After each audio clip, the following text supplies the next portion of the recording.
እስራኤል ተነሳች። ኔታንያሁ አዘዙ።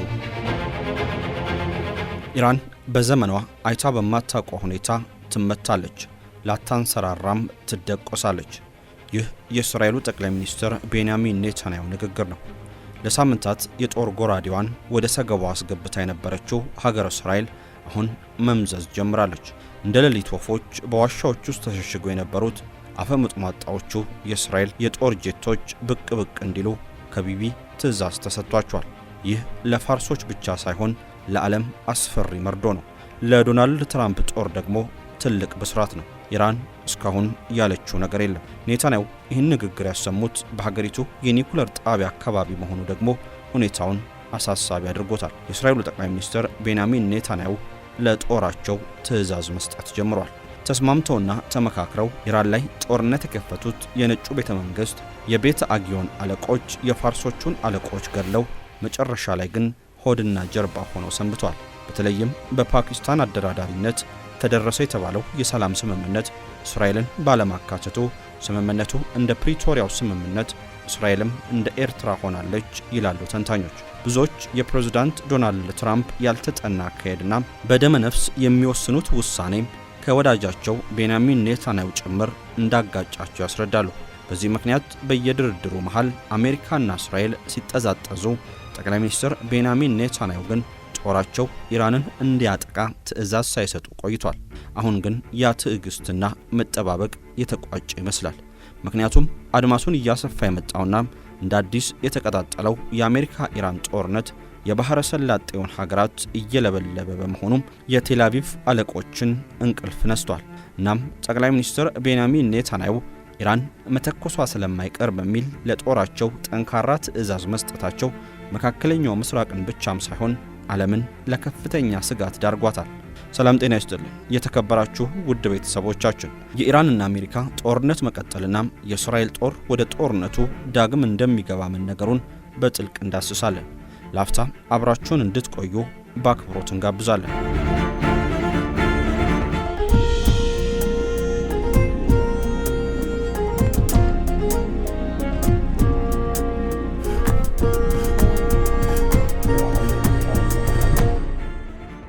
አደገኛው የኔታንያሁ ዛቻና የእስራኤል ወደ ጦርነቱ መመለስ። אנחנו ערוכים לכל תרחיש. אני יכול להגיד לכם רק דבר אחד. לא, אני אגיד את זה למנהיגי איראן. የእስራኤሉ ጠቅላይ ሚኒስትር ቤንያሚን ኔታንያሁ ኢራን አስቀድማ ጥቃት የምትፈጽም ከሆነ ሀገራቸው የምትሰጠው የአጸፋ ምላሽ ከዚህ ቀደም ከነበረው በበለጠ እጅግ አደገኛ እንደሚሆን አስጠንቅቋል። ለኢራን መሪዎች ይህንን እናገራለሁ፣ የምታጠቁን ከሆነ ነገሮች ዝም ማለታቸው ላይ እንዳትተማመኑ ሲሉ ማህበራዊ ሚዲያ ገጻቸው ላይ በለጠፉት ቪዲዮ ተናግሯል። ከዚህ ቀደም ኢራን ጥቃት ስትፈጽም የተወሰደው አጸፋም ቀድሞውንም ኃይለኛ የነበረ ቢሆንም በቀጣይ የሚኖረው የእስራኤል ምላሽ ግን ተመሳሳይ እንደማይሆን ገልጿል። አንድ አካል ሲያጠቃን በሁለት እጥፍ መልሰን የምናጠቃባቸው ቀናት አልፏል ሲሉም ተደምጧል። ይህንን በኢራን የክፋት ጥምረት ላይ አድርገነዋል። ሊጎዳን በሚፈልግ ማንኛውም አካል ላይ ማድረጋችንን እንቀጥላለን። የምናደርገው እንደዚያ ነው በማለት በቪዲዮ መልእክታቸው ተናግሯል። ቤንያሚን ኔታንያሁ ኢራን በሀገራቸው ላይ ጥቃት ከመሰንዘር እንድትቆጠብ ያስጠነቀቁ ሲሆን ጥቃት ከተሰነዘረ ግን ከዚህ ቀደም ከተወሰዱት እርምጃዎች እጅግ የላቀና ጠንካራ ምላሽ እንደሚሰጥ አስምረውበታል። ኔታንያሁ በደቡባዊ ኔጌቭ በረሃ በሚገኘው ዲሞና በተካሄደ ጉባኤ ላይ ባደረጉት ንግግር እኛ ላይ ጥቃት ተሰንዝሮብን ሁለት እጥፍ አጠንክረን የምንመታበት ዘመን አብቅቷል ሲሉ የሀገራቸውን አቋም በግልጽ አሳውቀዋል። ጠቅላይ ሚኒስትሩ ንግግሩን ያደረጉበት ዲሞና የተባለው አካባቢ ጥብቅ በሆነ ሚስጥራዊነት በሚጠበቀው የእስራኤል የኒኩለር ማብለያ ጣቢያ አቅራቢያ የሚገኝ ነው። ምንም እንኳን እስራኤል የኒኩለር መሳሪያ ባለቤት መሆኗን በይፋ ባታረጋግጥም ወይም ባታስተባብልም በአካባቢው ብቸኛውን የኒኩለር ታጣቂ ሀገር እንደሆነች በተለያዩ ወገኖች ዘንድ በሰፊው ይታመናል። ይህ በእንዲህ እንዳለ ለኢራን በመሰለል የተከሰሰ አንድ የእስራኤል ጦር ሰራዊት አባል በወታደራዊ ፍርድ ቤት የ5 ዓመታት እስር እንደተፈረደበት የእስራኤል መከላከያ ኃይል ይፋ ማድረጉን ተከትሎ በእስራኤል በኩል ስጋትን ፈጥሯል። ወታደሩ የገንዘብ ጥቅም ለማግኘት ሲል በጦርነት ወቅት ከኢራን የተተኮሰ ሚሳኤል ሲከሽፍ የሚያሳይ ቪዲዮን ጨምሮ ለኢራን የስለላ ወኪል መረጃዎችን በማስተላለፍ ነው የተከሰሰው። የእስራኤል የመከላከያ ኃይል እንዳለው ወታደሩ ሚስጥራዊ የደህንነት መረጃ ቪዲዮዎችና ፎቶግራፎች በመላክ ገንዘብ እንደሚያገኝ የሚገልጹ በርካታ የቴሌግራም መልእክት ልውውጦችን አድርጓል። በዚህም ወታደሩ ባለፈው ዓመት ሰኔ ወር ላይ እስራኤል ከኢራን ጋር ባደረገችው የ12 ቀናት ጦርነት ወቅት 2 ቪዲዮዎችን እንደላከና ለነሱም ክፍያ እንደተቀበለ የእስራኤል ጦር ተናግሯል። በጦርነቱ ወቅት በኢራን ጥቃት በተጎዱ ቦታዎች በሚደረግ የቪዲዮ ቀረጻ ላይ ከባድ ገደቦች ተጥለው የነበረ ቢሆንም ወታደሩ በከተማ አካባቢዎች የተቀረጹ በርካታ ቪዲዮዎችን ለኢራናዊ ወኪል አጋርቷል ሲል አክሏል። ተጠባቂው የኢራን የበቀል እርምጃ Iran's new supreme leader vowing revenge for his father's killing must certainly be carried out. ለወራት ሐዘናቸውን ዋጥ አድርገው የቤት ስራቸውን ሲሰሩ የሰነበቱት የኢራን ዜጎች በጦርነቱ የተነጠቁትን አያቶላህ አሊ ኻሜኒ ከቀበሩ በኋላም የመሪያቸውን ደም ለመወጣት የማንፈነቅለው ድንጋይ የለም እያሉ ነው። በእርግጥ የኢራን ዜጎች የበቀል እርምጃውን የሚጀምሩት ከአሜሪካው ፕሬዝዳንት ዶናልድ ትራምፕ እንደሆነ ቢነገርም የእስራኤል አመራሮችም ኢላማ ውስጥ ሊሆኑ እንደሚችሉ ተነግሯል። ከሰሞኑም የእስራኤሉ ዝነኛ የስለላ ተቋም ሞሳድ የኢራንን እንቅስቃሴ ማረጋገጡን አሳውቋል። እናም ከ180 በላይ የኢራን ፓርላማ አባላት ሀገራቸው በአሜሪካና በእስራኤል ጥቃት የተገደሉትን ጠቅላይ መሪ ደም ለመበቀል በምታደርገው ሁሉም በአንድነት እንደሚቆሙ ቃል ገብተዋል። አባላቱ በጻፉት ደብዳቤ የሀገሪቱ ታላላቅ የሃይማኖትና የመንግስት አካላት የሀገሪቱን መሪ የገደሉትን መበቀላቸው አስገዳጅ ነው የሚል ውሳኔን አሳልፏል። ለሚወሰደው ተግባራዊ እርምጃ ሙሉ ድጋፋቸውን እንደሚሰጡ ማሳውቋል። አሜሪካና እስራኤል ባለፈው የካቲት ወር መጨረሻም ለወራት የዘለቀውን ጦርነት በኢራን ላይ በከፈቱበት የመጀመሪያው ዕለትናም ከዛ በኋላ ጠቅላይ መሪው አያቶላህ አሊ ኻሜኒና ሌሎች በርካታ የፖለቲካ እንዲሁም ወታደራዊ መሪዎች ተገድለዋል። ጠቅላይ መሪው ከተገደሉ ከ4 ወራት በኋላም ስንብትና ቀብር ባለፈው ሳምንት ለቀናት በዘለቀ ከፍተኛ ስነ ስርዓት ተካሂዷል። የኢራን ባለስልጣናት በሚሊዮኖች የሚቆጠሩ ሰዎች ታደሙበታል ባሉት የስንብት ስነ ስርዓቶች ላይ የተገኙና የኢራን ዜጎች ለተፈጸመው ግድያም መንግስታቸው የበቀል እርምጃም እንዲወስድ የጠየቁበት ነው። ለዚህም ዋነኛው ኢላማ ናቸው ያሏቸውን የአሜሪካውን ፕሬዝዳንት ስምና ምስል ይዘው ነበር። በተያዘም ኢራን ፕሬዝዳንት ትራምፕን ለመግደል አዲስ እቅድ ስለማውጣቷ እስራኤል አገኘውት ያለችውን መረጃ ለአሜሪካ መስጠቷን ዎል ስትሪት ጆርናል ጋዜጣም ባለፈው ሳምንት ዘግቧል። ከዚህ በተጨማሪም በርካታ የስለላ መረቦችም ለኢራን በመሰለል የእስራኤልን የደህንነት መረጃዎች ለኢራን አሳልፈው መስጠታቸው ለጠቅላይ ሚኒስትር ቤንያሚን ኔታንያሁ እንቅልፍ የነሳቸው ጉዳይ ሆኗል። የቀጠለው ጦርነትና ቀጠናዊ የመሆን እድሉ Now, U.S. policy on Iran remains anyone's guess tonight as Donald Trump U-turns again, dropping a plan to charge cargo ships for using the Strait of Hormuz. የኢራን አብዮታዊ ዘብ እስካሁን ደፍሮ ወደ እስራኤል ክልል አንድም ጥይት ባይተኩስም በቀጠናው የሚገኙ ሀገራትን ግን እረፍት ነስቷቸዋል።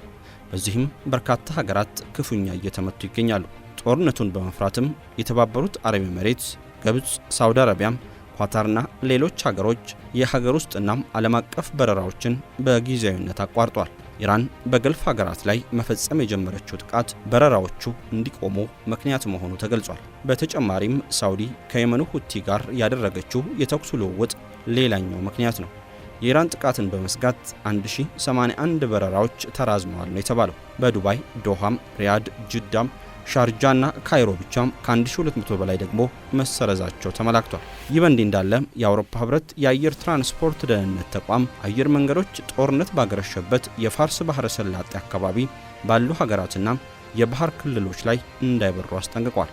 ካለፈው ሳምንት ጀምሮ አሜሪካና ኢራን እያካሄዱት ባለው ጥቃት ሳቢያም ጋብ ብሎ የነበረው ጦርነት ከተባባሰ በኋላም ወሳኙ የባህር ላይ መተላለፊያ ሆርሙዝ ተዘግቷል። አሁን ደግሞ የአውሮፓ የአየር ትራንስፖርት ደህንነት ተቋም የመጓጓዣ አውሮፕላኖች በባህሬን፣ በኩዌት፣ በኳታር፣ በአረብ ኤሚሬት እንዲሁም በባህረ ሰላጤ ላይ እንዳይበሩ አስጠንቅቋል። ተቋሙ እንዳለው ተገማች ያልሆኑ ወታደራዊ ሁኔታዎች ጥቅም ላይ እየዋሉ ያሉ ሚሳኤሎች፣ ድሮኖች፣ ተዋጊ አውሮፕላኖችና የአየር መከላከያ ስርዓቶች በአንድ ላይ በቀጠናው በሚደረጉ የአየር ትራንስፖርት በረራዎች ላይ ከፍተኛ አደጋን ደቅነዋል። ተቋሙ ለአየር መንገዶች የሰጠው ማስጠንቀቂያም ለ2 ሳምንታት የሚቆይ መሆኑንና በፋርስ ባህረ ሰላጤ አካባቢ ያለውን ሁኔታ በቅርበት እንደሚከታተልም ገልጿል። ኢራን አንድ የአሜሪካ መርከብን በሆርሙዝ ሰርጥ መታ ማስጠሟን የገለጸች ሲሆን በባህሬንና ኩዌት በሚገኘው የአሜሪካ የጦር ቤዞች ላይ አዳሩን የሚሳኤልና የድሮን ጥቃት እያዘነበች ማድራለች። ባህሬን የሚገኘው የአሜሪካ የጦር ቤዝ ሙሉ ለሙሉ ማውደሟን በወታደራዊ ቃል አቀባዩ በኩል ይፋ አድርጋለች። የአሜሪካ ጥቃት በዚህ ከቀጠለ በቀጠናው የሚገኙ ሀገራትን መሰረተ ልማት እንደምታወድም ኢራን አሳውቃለች። ፕሬዝዳንት ዶናልድ ትራምፕ ኢራን ወደ ድርድር የማትመጣ ከሆነም በመጪው ሳምንት በሀገሪቱ የኃይል ማመንጫዎችና ድልድዮች ላይ ከባድ ጥቃት እንደሚፈጽሙ ማስጠንቅቋል። ፕሬዝዳንቱ ይህን የተናገሩት ሁለቱ ሀገራት ለተከታታይ 4 ቀናት ወታደራዊ ጥቃቶችን በተለዋወጡበት ወቅት ሲሆን ኢራን ወደ ጠረጴዛው መታ ካልተደራደረች በስተቀር ምንም ነገር እንደማይተርፍላት ዝቷል። ከዚህ ቀደም በሆርሙዝ ሰርጥ በሚያልፉ መርከቦች ላይ የ20 በመቶ የመተላለፊያ ክፍያ ሊጥሉ እንደነበር የገለጹት ትራምፕ ይህን ሀሳብ በመቀየር የባህረ ሰላጤው ሀገራት በአሜሪካ በሚያደርጉት ግዙፍ የንግድና ኢንቨስትመንት ስምምነት መተካቱን አስታውቋል። ይህን ተከትሎ አሜሪካ በኢራን ወደቦች ላይ የነበራትን የባህር ላይ እገዳ ዳግም መጀመሯና የአሜሪካ ማዕከላዊ እዝ በኢራን ላይ ተጨማሪ የአየር ጥቃቶችን መፈጸሙን አረጋግጧል። የተባበሩት መንግስታት ድርጅት የሰብአዊ መብቶች ኃላፊ ቮልከር ቱርክ ትራምፕን ዛቻ ተከትሎ በሰጡት ምላሽ በዓለም አቀፍ ሕግ መሰረት በሲቪል መሰረተ ልማቶች ላይ ሆን ተብሎ የሚፈጸም ጥቃት የጦር ወንጀል መሆኑን በማስታወስ ድርጊቱን ተችቷል። በሌላ በኩል የኢራን ምክትል ውጭ ጉዳይ ሚኒስትር ካዜም ጋራብዲ አሜሪካ ወታደራዊና ኢኮኖሚያዊ ጫናዋን በማጠናከር ኢራንን ወደ ድርድር መልሳለሁ ብላ ማሰቧ ስህተት መሆኑን ገልጿል። በቀጠናው ያለው ወታደራዊ ግጭት የንግድ መስመሩን ክፉኛ ያወከው ሲሆን የኢራን እስላማዊ አብዮታዊ ጥበቃ ዘብ IRGC በተባበሩት አረብ ኤሚሬቶች 2 ነዳጅ ጫኝ መርከቦች ላይ ባደረሰው የሚሳኤል ጥቃት አንድ የህንድ ዜግነት ያለው ሰራተኛ ሲገደል 8 ሰዎች ቆስሏል። የኩዌት ጦር የኢራንን አጥቂ ድሮኖች ማክሸፉን ሲያሳውቅ ባህሬንም የአየር ጥቃት ማስጠንቀቂያ ሳይረን አሰምታለች። ቴህራን በበኩሏ በባህሬንና ዮርዳኖስ በሚገኙ የአሜሪካ የጦር ሰፈሮች ላይ ጥቃት ማድረሷን አሳውቃለች።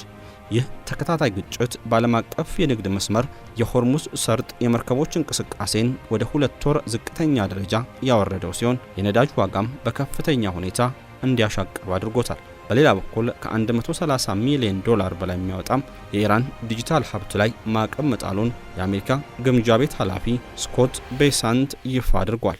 በኤክስ ገጻቸው ባሰፈሩት ጽሑፍ የአሜሪካ ግምጃ ቤት የዲጂታል ሀብት ብዝበዛን ጨምሮ የኢራንን ህገወጥ የፋይናንስ እንቅስቃሴዎች ለመግታት ቁርጠኛ ነው ብሏል። የአሜሪካ ግምጃ ቤት የውጭ ሀብት ቁጥጥር ክፍል ከኢራን ብሔራዊ ባንክ ጋር የተያዙ በርካታ አካውንቶች ላይ ማዕቀብ እንደጣለ አሳውቋል። ህገወጥ ገንዘብን ወደ ህጋዊ መስመር የማስገባት ሂደትን በማስቆም የኢራን መንግስት የሚያገኘውን ያልተገባ ገቢ እንገታለን ሲሉም ተናግሯል። ማዕቀብ የተጣለባቸው የኢራን አካውንቶች ማዕቀብ በተጣለባቸው የቴህራን ባንኮች ስም በየዓመቱ በቢሊዮን ዶላሮች የሚቆጠር ገንዘብ እንደሚያንቀሳቅሱ ተመላክቷል። የኢራን መንግስት ህገወጥ የፋይናንስ እንቅስቃሴን ለማሳለጥ በወረቀት ላይ ብቻ ያሉ ሐሰተኛ ኩባንያዎችን መጠቀማቸውም ተጠቅሷል። ነገሩ ያሳሰባት ቻይና አሜሪካ በኢራን ላይ ፈጸመችው መጠነ ሰፊ ጥቃት ቀጠናውን ድጋሚ ወደ አደገኛ ገደል መክተቱን በመግለጽ ጠንካራ ወቀሳን ሰንዝራለች። የቻይና የተባበሩት መንግስታት ድርጅት አምባሳደር ሱሌይ ይህንን ንግግር ያደረጉት የአሜሪካው አምባሳደር ማይክ ዋልትዝ ቻይና ወደ ኢራንና የመን የሚገቡ ቁሳቁሶችን ለማስቆም በቂ ጥረት እያደረገች አይደለም ሲሉ ላቀረቡት ክስ ምላሽ በሰጡበት ወቅት ነው። አምባሳደሩ ሱኔሊ የአሜሪካውን ወቀሳ ፈጽሞ መሰረተ ቢስ ነው ሲሉ አጣጥለውታል። በችኮላ የተደረሰው ስምምነትና ያስከተለው መዘዝ biggest single-day jump in oil prices in 6 years. Why? Well, new explosions reported in Iran as the U.S. and Tehran trade strikes for a third straight night. ስምምነቱ የትኞቹን ሀገራት እንደሚያካትት የሚሸፍናቸው ዓላማዎች እንዲሁም የተኩስ አቁም ጥሰት ምን ማለት ነው የሚለው አንዳንድ ታዛቢዎች ስምምነቱን ከዘላቂ ማዕቀፍ ይልቅ እንደ ጊዜ መግዣ አድርገው እንዲቆጥሩት አድርጓቸዋል። መቀመጫውን ዋሽንግተን ያደረገው ፋውንዴሽን ፎር ዲፌንስ ኦፍ ዲሞክራሲስ ባልደረባ የሆኑት ቤናም ቤንታላባሊ አስቀድሞ ጦርነት ከተጀመረ ስምምነት ላይ የመደረስ እድሉ ለዜሮ የቀረበ ነው ብለዋል። እነዚህ ጉዳዮች አሜሪካና እስላማዊ ሪፐብሊክ ለዓመታት ያልተስማሙባቸው የመርሆች የአቋምና የፖሊሲዎች ስብስብ ናቸው። እናም በአጭር ጊዜ ውስጥ ጦርነቱ እነዚህን ልዩነቶች ከመቀነስ ይልቅ አጠናክሮታል ሲሉም ተናግሯል። በኢራን እስላማዊ ሪፐብሊክ ወገን ያሉ ባለስልጣናት የተኩስ አቁም ስምምነቱ በተደጋጋሚ መጣሱን ሲገልጹ፣ አሜሪካና እስራኤል ግን የገቡት ስምምነት በጣም ውስን መሆኑን መናገርን መርጧል። እነዚህ የትርክት መለያዮች በመካከላቸው ያለውን አለመተማመንና በተኩስ አቁሙ ዘላቂነት ላይ የተፈጠረውን ጥያቄ እያጠናከሩ ሄደዋል። ይህም ተፋላሚ ወገኖች ለአፍታ እረፍት ወስደው እንዲያገግሙ፣ እንደገና አቅማቸውን እንዲያሰባስቡ፣ አቋማቸውን እንደገና እንዲገመግሙና ለቀጣዩ ምዕራፍ እንዲዘጋጁ ያስችላቸዋል። ይህ ሁኔታ አንዱ ወገን ካሁኑ ሁኔታ ብዙም ጥቅም እያገኘ እንዳልሆነና ትርጉም ያለው ጫና ማድረግ እንደሚያስፈልግ ከደመደመ የበለጠ አሳማኝ ይሆናል። ለምሳሌ አሜሪካ ወሳኝ የሆኑ መሠረተ ልማቶችን፣ የኃይል ማመንጫዎችን፣ ድልድዮችን ወይም የኤነርጂ ተቋማትን መደብደብ እንደ አማራጭ ልትመለከተው ትችላለች። እንዲህ ያሉ ጥቃቶች የአጭር ጊዜ ጫና ሊፈጥሩ ቢችሉም ሰፊ የሰብአዊና የኢኮኖሚ ቀውሶችን በማምጣት ከኢራን ጠንካራ ምላሽን ሊያስከትሉ ይችላሉ። በድርድሩ ላይ ከፍተኛ ጥርጣሬ ያላት እስራኤልም በተመሳሳይ ከበድ ያለ ተጽዕኖ እያሳደረች ነው። አሁን ባለው ሁኔታ ታክቲካዊ ውሳኔዎች፣ የደህንነት ጥያቄዎችና በመሬት ላይ ያሉ ጥቃቅን ጉዳዮች እንኳን በቀውሱ አጠቃላይ አቅጣጫ ላይ ከፍተኛ ተጽዕኖን ሊያሳድሩ ይችላሉ። ይህ ብዙ ተንታኞች በቀጠና ውስጥ ስላለው የመዋቅር አለመረጋጋት እንዲናገሩ አድርጓቸዋል። ይህም የጨዋታው ሕጎች ሙሉ ለሙሉ ያልተገለጹበትና ውጤቱም ሊገመት የማይችልበት ሁኔታን ፈጥሯል። በእንደዚህ አይነት ሁኔታዎች ወቅት ምናልባትም በጣም ትክክለኛው መግለጫ ኢራንና አሜሪካ ጦርነትና ድርድር በአንድ ጊዜ የሚካሄድበት ደረጃ ላይ መድረሳቸው ነው። ሁለቱም ወገኖች በወታደራዊ መሳሪያ ላይ መመካታቸውን ቀጥሏል። ቴህራንም ሆነች ዋሽንግተን ከጦርነት በኋላ ያሉ ትዕዛዞችን ላለመቀበል አሻፈረኝ ባይ ሆነዋል። ይህን እልህ መጋባት በሶስት ወሳኝ ቦታዎች ላይ መረዳት ይቻላል። በሆርሙዝ ወሽመጥ፣ በሊባኖስና በኢራን ጦርነቱን እንድታቆም የቀረበ የመልሶ ግንባታ የገንዘብ እቅድ። የመግባቢያ ስምምነቱ ኢራን ሄዝቦላን ጨምሮ ከቀጠናው ተቀናቃኝ ቡድኖች ጋር ያላትን ግንኙነት ባይጠቅስም ስምምነቱ ሁሉም ወገኖች ወታደራዊ ዘመቻዎቻቸውን እንዲያቆሙና የሊባኖስን ሉዓላዊነትና የግዛት አንድነት እንዲያከብሩ ይጠይቃል። በርካታ ተንታኞች እንደሚሉት የመግባቢያ ሰነዱ ሊባኖስን ማካተቱ አንደኛው የኢራን ዋነኛ ስኬት ነው። ይህም ሰፊ የሆነውን ጂኦፖለቲካዊ ግጭት ለመፍታት ወሳኝ መሆኑ መታወቁን የሚያመላክት ነው። አሜሪካ ግን ይህን የተረጎመችው በጣም በጠባቡ ነው። የሊባኖስ ሉዓላዊነትና የግዛት አንድነትን ማረጋገጫ አድርጋ ነው ያየችው። በሀገሪቱ የወደፊት ፖለቲካዊ ሂደት ቴህራን የሚኖራትን ልዩ ሚና አለመካተቱም በሀገሪቱ የወደፊት ፖለቲካ ሂደት ቴህራን የሚኖራትን ልዩ ሚና አልተመለከቱትም ይላሉ አዚዚ። በተመሳሳይ ጊዜም ዋሽንግተን ይህንን ለውጥ ጎን ለጎን በሚካሄድ ዲፕሎማሲያዊ አካሄድ መቀየር ፈልጋ ነበር። ቴህራን ግን በአሜሪካ አሸማጋይነት በእስራኤልና በሊባኖስ መካከል የሚደረገውን ንግግር ኢራንን የማግለል ሙከራ እንደሆነ ነው የተመለከተችው።